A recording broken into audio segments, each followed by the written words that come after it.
Alright everybody, how are we doing today? We are going to reassemble our oil pump here. We have inspected everything. It all looks really good. I mean, like we talked about before, if this was a machined rebuild and not just a low budget, pull it out of the car, freshen it up kind of build, we probably wouldn't even be putting this together. But there was minimal wear on the bottom plate, and I just took it across some sandpaper, smoothed it up a little bit, made sure it was flat.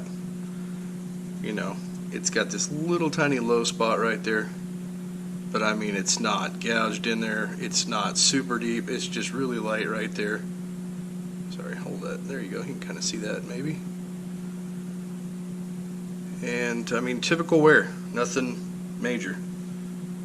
And same thing on the pump. It's got machine marks in there, but this was relatively flat, but I did just gently across as flat as this table is, and just made sure I could see a nice ring around it where it looked like it was flat and level. So that checks out. Put the gears in there, they're not loose. Looks like I've got most of this cleaned out. Everything should be ready to reassemble.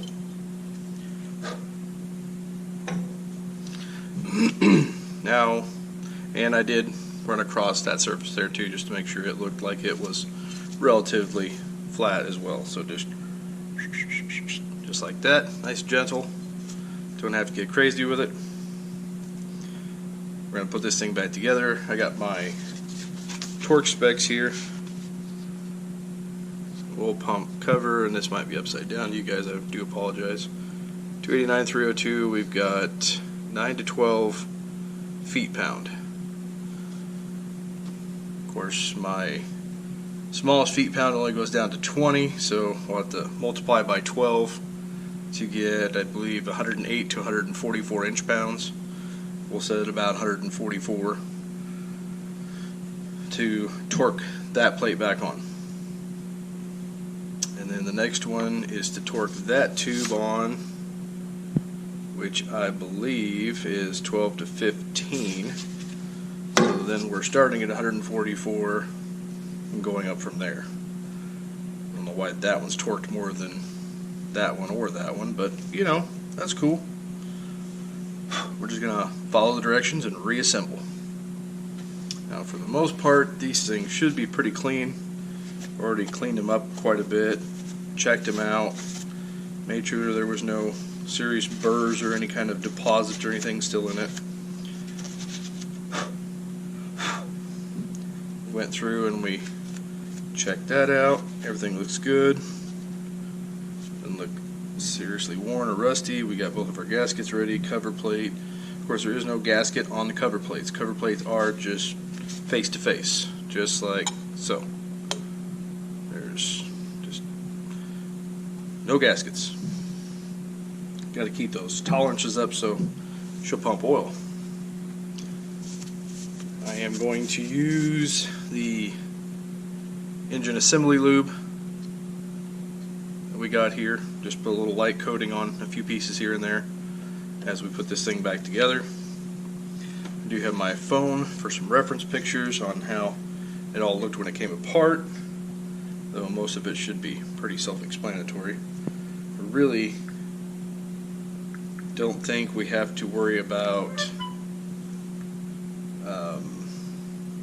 positioning. There is a dot, so we know that that's down. That goes in here. There's also a dot on that one, which I don't think really matters, because I mean, they'll line up initially like that, but as you turn it, it's always going to reposition itself in a different place. So eventually it will end up back in the same spot it initially started in after so many revolutions. So it doesn't really matter if they're lined up when you put it together, but if it makes you feel good, you can do that initially to keep your orientations and everything right, but it's not really critical. Because, like I said, it's an eccentric type pump thing here, so it's always going to be changing. But big thing is dots are down. It's the way they were when we took them out. Plus, you can only put that in one way. You can't really put it in this way. It's got to go in this way. So dot, dot, line it up, no biggie. And then we'll put our cover plate on, torque those down, and then we should be able to put our tube on and see if I can torque that without having to mount it on the block. Just depends. I mean, inch pounds really shouldn't take a whole lot, so should go fairly quick. We'll start putting a small coating of grease up here in the top. That's just an acid brush. Just go all the way around. Make sure wherever metal on metal contact is, so that way it doesn't start up dry. Of course, we'll probably prime this too, more than likely. So this is just an extra step of protection.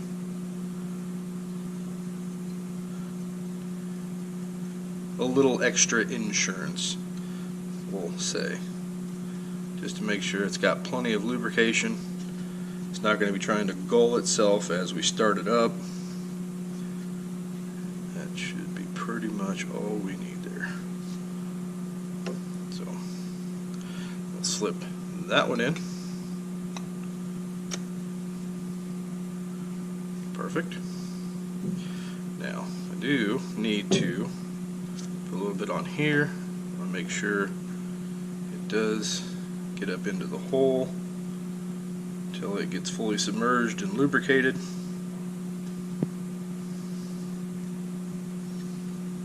I'm sure you could probably use any kind of grease.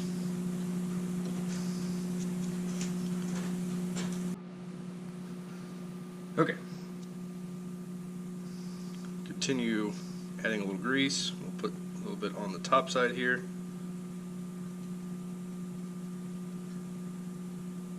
Doesn't take much. And before we slide that one in, we'll throw a little bit inside the cavity here on all of these surfaces. And I do apologize if the heater in the background there is a little loud. I don't know how well it's picking that up on the camera. I normally try to record when it's not running, but kind of dropped in temperature here a little bit, and I kind of like to try to stay a little warmish.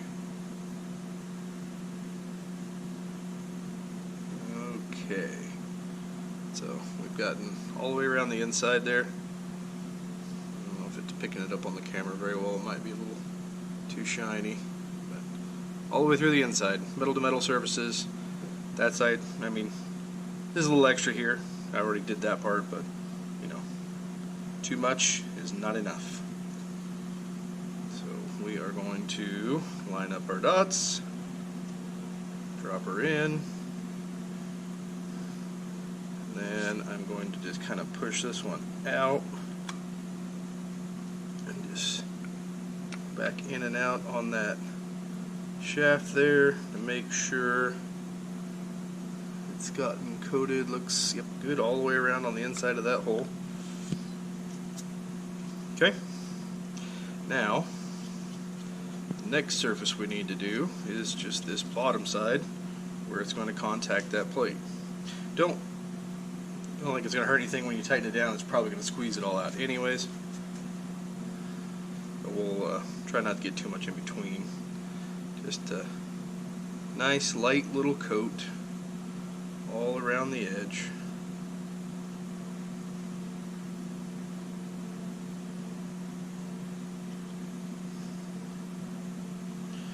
And on the face of those gears. Okay, right there. Okay, it's looking good. And like I said, it's really not going to interfere with anything. We'll just wipe it off there, just to make it look pretty.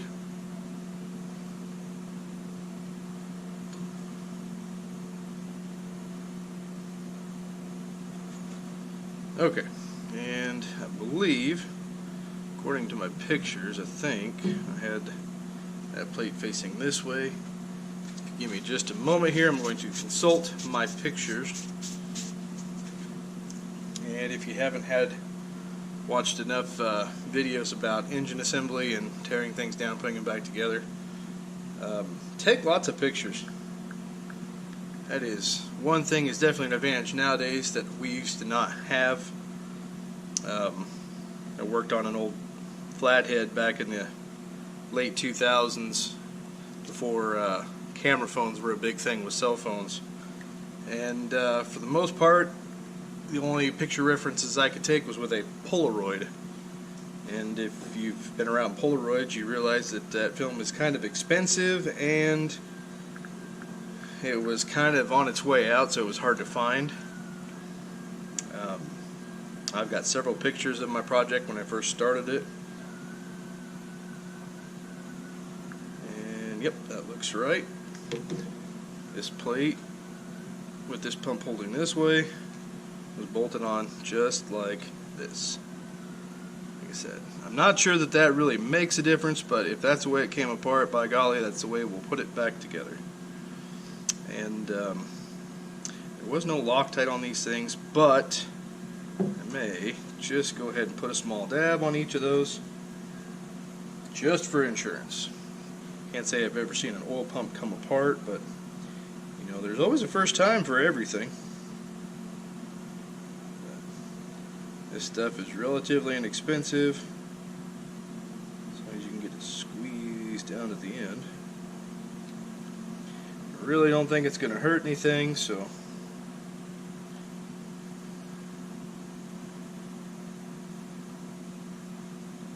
a little dab here and there. Oh. And of course drop it into the abyss where you'll never find it again.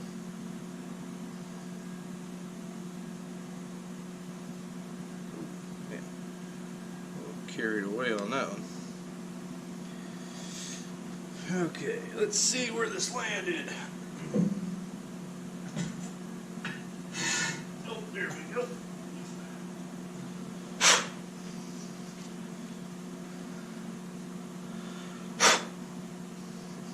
Get off there, cobwebs.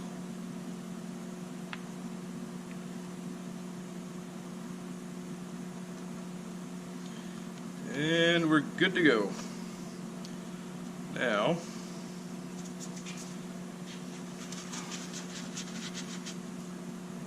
let's get these bolts started. All by hand, make sure they thread in good. Cleaned everything up, so hopefully everything should thread in just fine.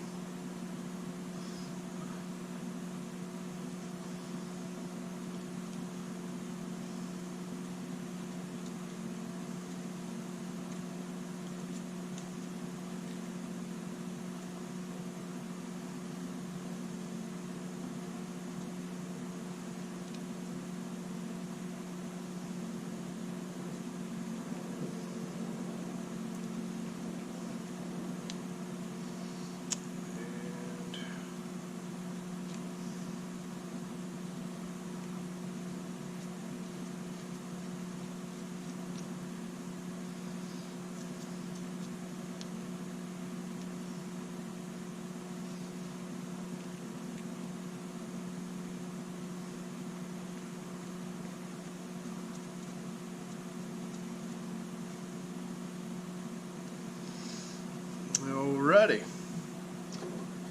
Now we got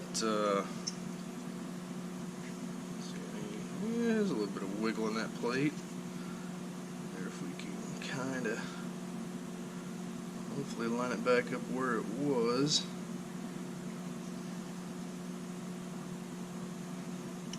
We'll take these and give them a little snug. Yeah, it feels kind of centered on that one. Go over here.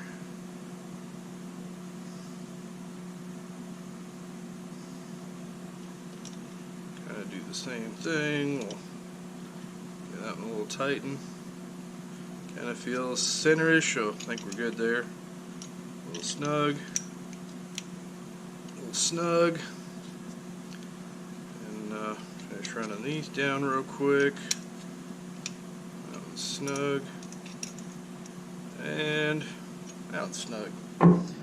Alright, now we're going to find out if these light enough torque on these things that I can hopefully do this without having to mount it on the block to torque those bolts. That's always a possibility. I've already got my torque wrench set to 144 inch-pounds. And oh man, let's see what we got here.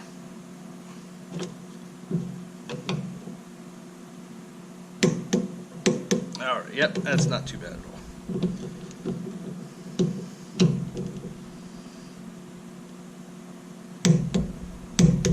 Okay, kind of do it in a crisscross pattern. Okay, perfect.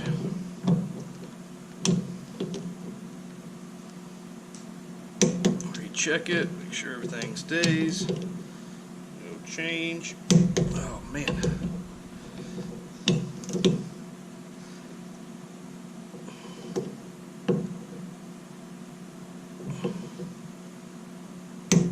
Okay. And oh, didn't get on there quite right. Try that again. Oh man.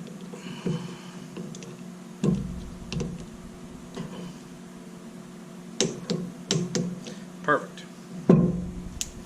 Okay, all that ended up exactly where it should have been. Looks good.